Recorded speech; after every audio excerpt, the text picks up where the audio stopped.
Number ಯಾರ್ದಿರ್ಬೋದು?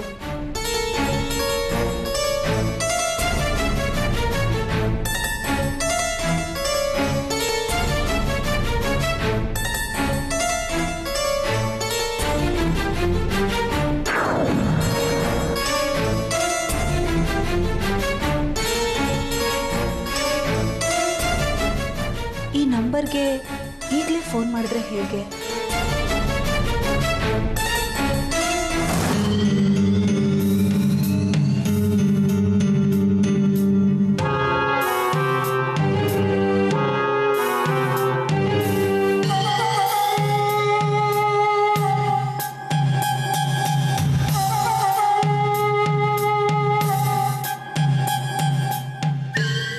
ಯಾರಪ್ಪ ಈ ಪುಣ್ಯಾತ್ಮರು? ರಾಜಕಾರಣಿಗಳಿಗೆ ಮೈಕ್ ಸಿಕ್ಕಿದ್ರೆ ಬಿಡಲ್ವಲ್ಲ, ಹಾಗೆ ಕೊರಿತಾ ಇದ್ದಾರೆ. ಯಾರ್ದಿರ್ಬೋದು ನಂಬರು?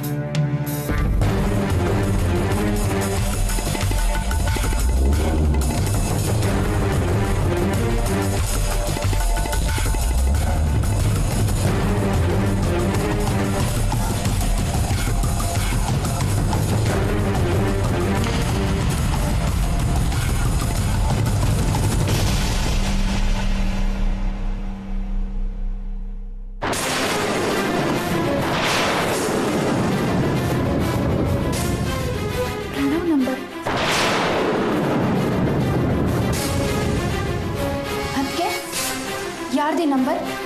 ಯಾರ್ದೋ ಗೊತ್ತಿಲ್ಲ ಕಣೆ, ಮಂಜುಳಾ ಕೊಟ್ಟಿದ್ದು.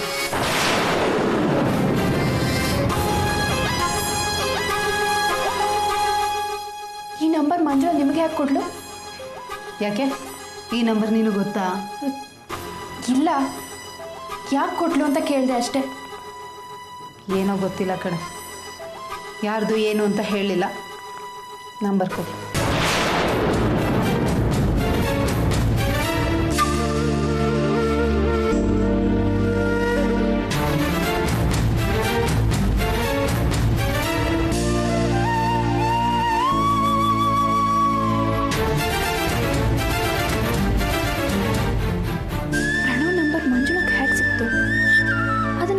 ಯಾಕೆ ಕೊಟ್ಲು?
ಕಲ್ಪಿ, ಯಾಕವ ಚಿಂತೆ ಮಾಡ್ತೀಯ?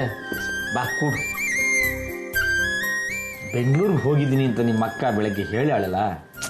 ಬೆಳಗ್ಗೆ ಹೇಳಿದ್ಲು ಕಾಳನ್ನ, ಆಮೇಲೆ ಫೋನೇ ಮಾಡಿಲ್ವಲ್ಲ. ಬೆಂಗಳೂರು ಅಂದರೆ ಸಾಮಾನ್ಯದ ಊರು ಅಂತ ಹೇಳಿದ್ವಿ ಏನೋ, ಅದೇನು ಚಂದ್ರಗಿರಿನ? ಒಂದು ಕಡೆಯಿಂದ ಇನ್ನೊಂದು ಕಡೆಗೆ ಹೋಗಬೇಕು ಅಂದ್ರೆ ಅರ್ಧ ದಿನ ಬೇಕಾಗ್ತದ. ಏನೇ ಆಗಲಿ ಕಾಳಣ್ಣ, ಒಂದು ಫೋನ್ ಮಾಡ್ಬೋದಲ್ವಾ? ನೀ ಇಷ್ಟು ಅವಸರ ಮಾಡಿದ್ರೆ ಹೆಂಗವ? ಮೊದಲ ಅವ್ರ ಅಪ್ಪನ ಹೆಸರು ತಿಳಿಬೇಕು. ಹೆಸರು ತಿಳಿದ್ರೆ ಸಾಲದು, ಅವ್ರು ಏನು ಕೆಲಸ ಮಾಡ್ಲಿಕ್ಕೆ ಎತ್ತಾರ ಅದನ್ನು ತಿಳ್ಕೋಬೇಕು. ಆಮೇಲೆ ಅವ್ರ ವಿಳಾಸ ತಿಳ್ಕೋಬೇಕು. ಅಷ್ಟು ಸುಲಭ ಅಲ್ಲವ? ಕಾರಣ ನೀವಾದ್ರೂ ಒಂದ್ಸರಿ ಫೋನ್ ಮಾಡಿ. ಅಲ್ಲವ, ಏನಾದ್ರೂ ಸುದ್ದಿ ಇದ್ರೆ ನಾನಾ ಫೋನ್ ಮಾಡ್ತೀನಿ ಅಂತ ಹೇಳಲ್ವಾ? ನೀವೇ ಒಂದ್ಸರಿ ಮಾಡಿ ಕಾಳಣ್ಣ. ನಂಗೆ ಯಾಕೋ ಭಯ, ಎದೆ ಡವಡವ ಅಂತ ಹೊಡ್ಕೋತಾ ಇದೆ. ಅಥವಾ ನಿನ್ನ ಆಸೆಗೆ ನಾನೇ ಹಾಕಲ್ಲ ಹಾಕ್ಲಿ, ಫೋನ್ ಹಚ್ಚೇ ಬಿಡ್ತೀನಿ.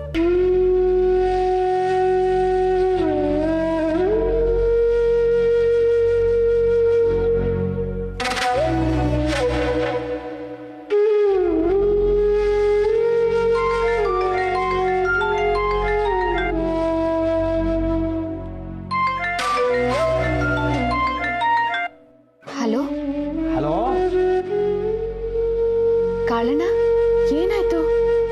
ಕಲ್ಪಿ ಹೇಗಿದ್ದಾಳೆ? ಸರಿ ಹೋದ್ ಬಿಡವ, ಆಕೆ ನಿನ್ ಚಿಂತಿ, ನಿನಗೆ ಆಕೆ ಚಿಂತಿ. ಇಷ್ಟೊತ್ತಾದ್ರೂ ನೀ ಫೋನ್ ಹಚ್ಚಿಲ್ಲ ಅಂತ ಚಡ್ಪಡಿಸ್ಲಿಕ್ಕಂತೀಯಳ. ಆತು, ಏನಾತ್ ಹೇಳವ? ಅವ್ರ ಅಡ್ರೆಸ್ ಸಿಕ್ತು ಕಾಳಣ್ಣ. ಅವ್ರೀಗ ಲಾಯರ್ ಅಲ್ಲ, ಜಡ್ಜ್ ಅಂತೆ. ಈಗ ಅವ್ರ ಮನೆಗೆ ಹೊರಟಿದ್ದೀನಿ.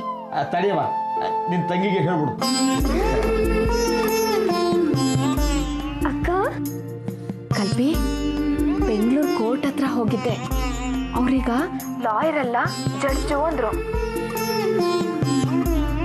ಜಡ್ಜ್ ಅಂದ್ರೆ ಎಲ್ರಿಗೂ ನ್ಯಾಯ ಕೊಡೋರು. ಅವ್ರೀಗ ತುಂಬಾ ದೊಡ್ಡ ಮನುಷ್ಯರು ಕಲ್ಪಿ. ಈಗ ಒಂದು ಆಟೋ ಹಿಡಿದು ಅವ್ರ ಮನೆಗೆ ಹೋಗ್ತಿದ್ದೀನಿ. ನೀನ್ ಚೆನ್ನಾಗಿದ್ಯಾ? ಕಲ್ಪಿ, ನಿನ್ನ ಆರೋಗ್ಯ ನೋಡ್ಕೋ. ನಾನು ನಿನ್ಗೆ ಆಮೇಲೆ ಫೋನ್ ಮಾಡ್ತೀನಿ, ಸರಿನಾ?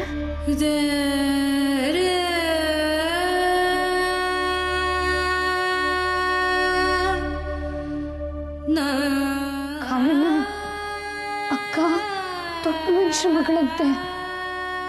ಅವ್ರ ವಿಳಾಸ ಕೂಡ ಇವಳಿಗೆ ಸಿಕ್ಕಿದ್ಯಂತೆ. ಆಮೇಲೆ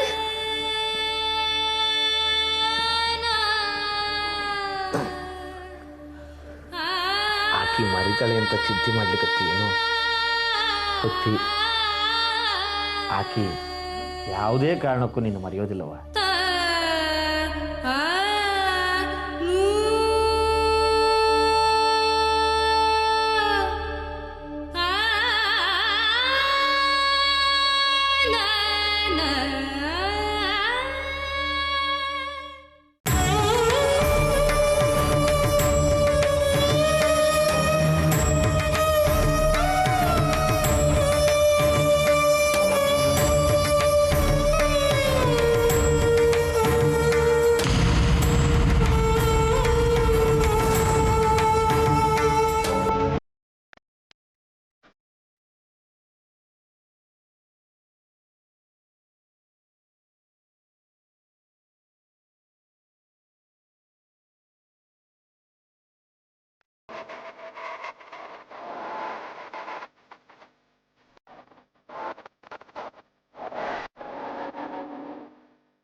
ನನ್ನನ್ನು ಮಗಳು ಅಂತ ಸ್ವೀಕರಿಸ್ತೀರಪ್ಪ? ನಿಮ್ಮಿಂದ ಸಾಧ್ಯ ಆಗತ್ತಾ? ನೀವೆಲ್ಲಿ, ನಾನಿಲ್ಲಿ. ನೀವು ಆಕಾಶದಿಂದ ನಾನು ಪಾತಾಳದಲ್ಲಿದ್ದೀನಿ. ನಮ್ಮಿಬ್ಬರ ಮಧ್ಯೆ ಇರೋದು ರಕ್ತ ಸಂಬಂಧ ಮಾತ್ರ. ಆ ರಕ್ತ ಸಂಬಂಧ ಈಗಾಗಲೇ ಮಾಸು ಹೋಗಿದೆ. ನಿಮ್ಮ ನೆನಪಿಂದನೂ ಅಳಿಸಿ ಹೋಗಿರ್ಬೋದು. ನೆನಪಿದ್ರು ನಮ್ಮ ಸ್ಥಿತಿ ಅದನ್ನು ಮರೆಯೋ ಹಾಗೆ ಮಾಡ್ಬೋದು. ಏನೇ ಆಗಲಿ, ನಿಮ್ಮನ್ನ ಕಣ್ತುಂಬ ಒಂದೇ ಒಂದ್ಸಲ ನೋಡಿ ನಿಮ್ಮ ಹತ್ರ ಮಾತಾಡಿದ್ರೆ ನಮ್ಮ ಜನ್ಮ ಸಾರ್ಥಕ ಆಗುತ್ತಪ್ಪ.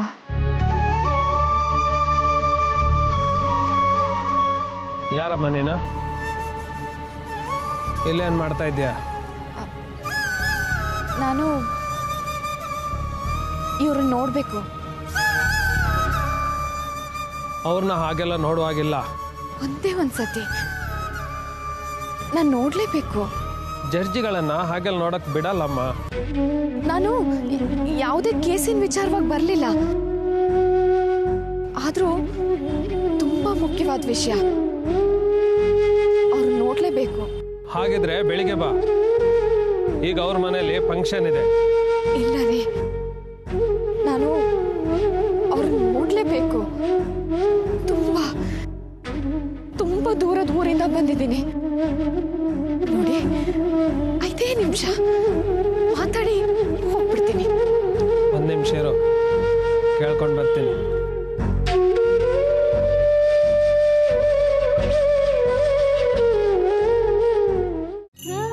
ಅಪ್ಪ ಹೇಗಿರ್ಬೋದು? ನನ್ನ ಥರನೇ ಇರ್ಬೋದಾ? ಅಥವಾ ನಾನು ಅಮ್ಮನ ಥರ ಇರ್ಬೋದಾ? ಅಯ್ಯೋ, ಅಮ್ಮನ ನಾನು ಮರ್ತೇ ಬಿಟ್ಟಿದ್ನಲ್ಲ. ಅಮ್ಮ ಬದುಕಿದಾಳ? ಚಚೆ, ಬದುಕಿರ್ತಾಳೆ. ನನ್ನ ಮುಖ ನೋಡೋದಕ್ಕಾದ್ರೂ ಬದುಕಿರ್ತಾಳೆ. ಹೆತ್ತ ಕರಳು ಹಾಗೆಲ್ಲ ಮರೆಯಲ್ಲ. ಅಣ್ಣ ಇದ್ದಾನೆ ಅಂತ ಜೋಯಿಸ್ರು ಹೇಳಿದ್ರು. ಮತ್ತೆ ಇನ್ಯಾರ್ಯಾರಿರ್ಬೋದು? ತಮ್ಮ, ತಂಗಿ.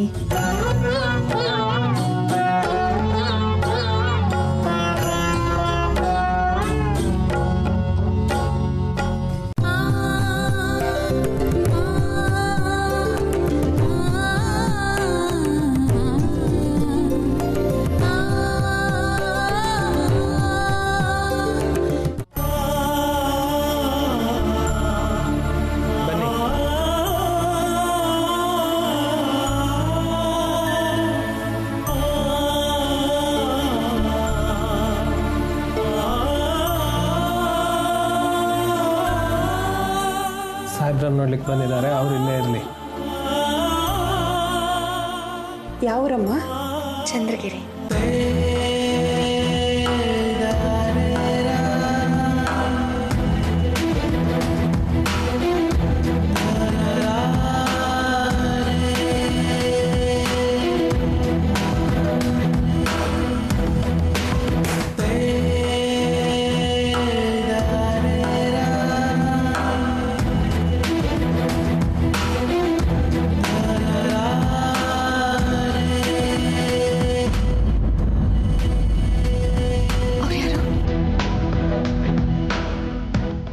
ಸಾಹೇಬ್ರ ಮಗಳು ಸವಿತಮ್ಮ.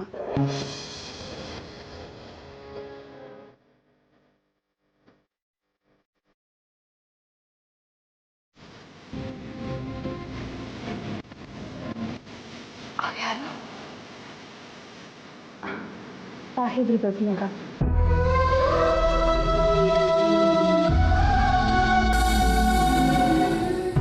ಹೆಸರು? ಸೂರ್ಯಪ್ರಸಾದ್.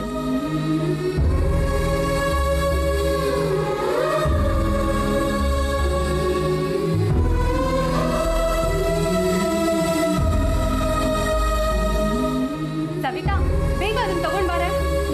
ಇವರು ಸಾಹೇಬ್ರ ಸೊಸೆ ಮಲ್ಲಿಕಮ್ಮ.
ಅಮ್ಮವರು ಅರುಂಧತಮ್ಮ.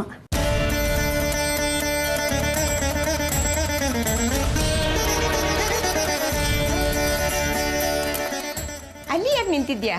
ಬಾ, ಅವ್ರಿಗೆ ಕೇಕ್ ಕೊಡು.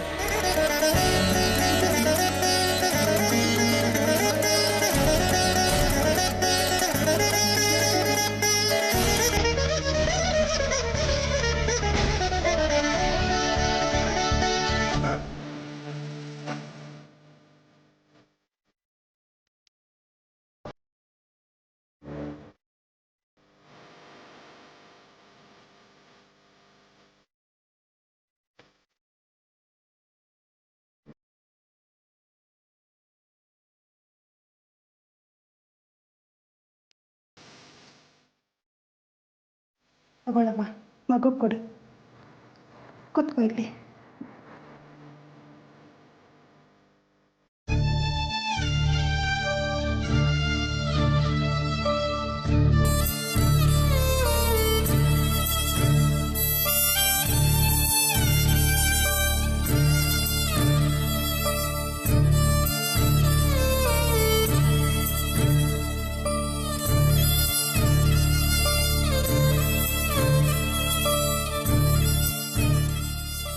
ಕರ್ಣ, ನೀನೇ ಒಂದ್ಸರಿ ಫೋನ್ ಮಾಡು. ಮಧ್ಯಾಹ್ನ ಫೋನ್ ಮಾಡ್ದೋಳು, ಆಮೇಲೆ ಮಾಡೇ ಇಲ್ಲ. ಮಾಡ್ತಾಳೆ ಬಿಡವ್ವ. ನಾನು 2 ಸಾರಿ ಫೋನ್ ಹಚ್ಚೀನಿ, ಆಕೆ ಫೋನ್ ತಗೊಂಡ ಇಲ್ಲ. ಎಲ್ಲ ಇದ್ದಾಳೆ ಬಿಡವ್ವ.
ತಿಂಡಿ ಕೊಟ್ಬಿಟ್ರೆ ಹೋಯ್ತಮ್ಮ ರಾಧ, ನೀರು ಕೊಡೋದು ಬೇಡವಾ? ಕೊಡ್ತೀನಿ ಸಾಹೇಬ್ರೆ. ಸರಿಗ